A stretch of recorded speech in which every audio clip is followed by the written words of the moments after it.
Hi everyone, welcome to FilmDirt. I just recently revisited Man on Fire.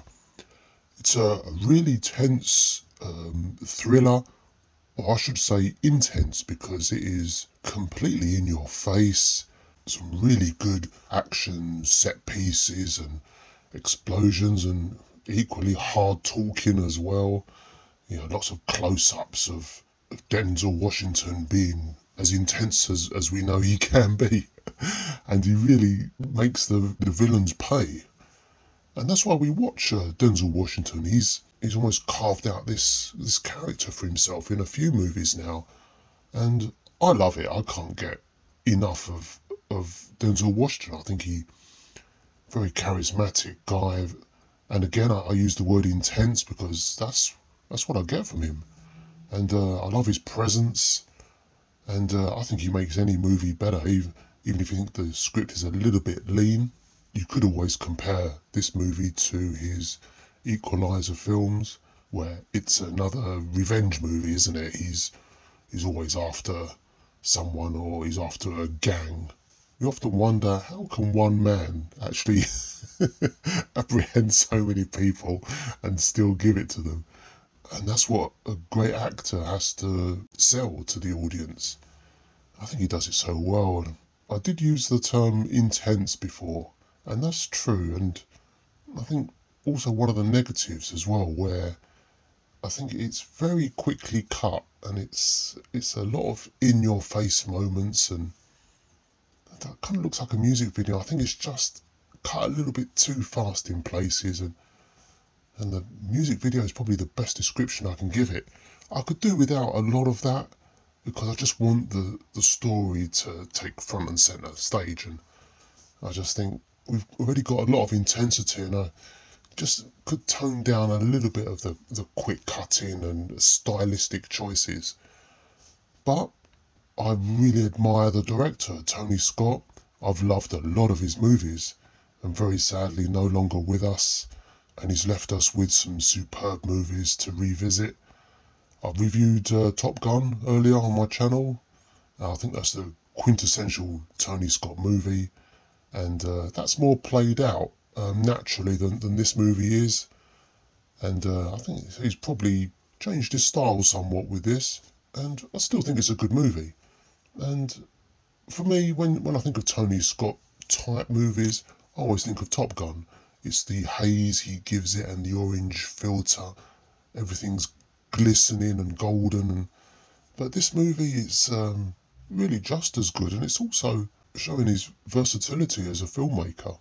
So we've got Denzel now. He's a former CIA operative in close protection, I believe, and he's now doing this privately. He's assigned to look after Dakota Fanning, who's extremely young in this movie, and a superb actor. You can really see a performance from her at such a young age. And they've got her out talking Denzel, which is quite a feat in itself to match him. And she's achieved it. She'll go on to good things one day, I'm sure. She definitely already has. And I love the way this whole story sort of intertwines, and you don't know what's going to happen next. Almost you're thinking, who's guilty here, and there's a lot of twists and turns. For me, I found that I really had to concentrate.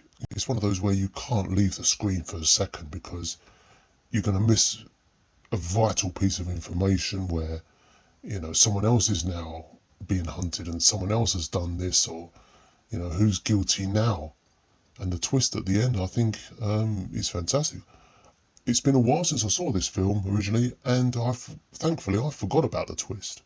So really enjoyed that, and you've got a very good supporting cast here, headed by Christopher Walken, of all people. I mean, what a legend to have as a secondary character.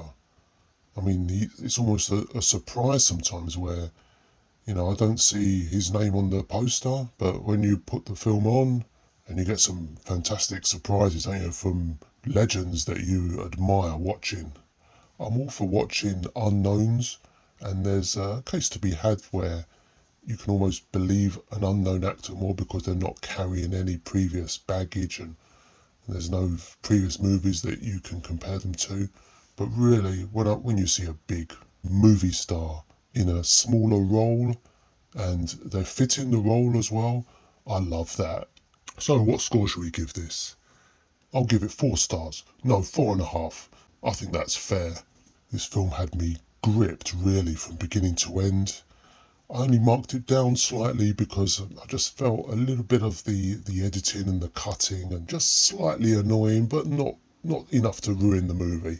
But you can understand the stylistic choices that were made here. It's supposed to be a very stylish thriller, and it certainly is that. So thanks for revisiting this movie with me, and I'll just leave you with a little bit about myself as always. I am completely honest and unbiased in all of my reviews. That's my guarantee to you. No free tickets, no incentives from any of the studios, not connected to them at all, unlike a lot of the other reviewers. I just love to talk frankly and honestly about movies. Thanks again for joining me. It was good talking to you, and I'll speak to you again for another review. Take care.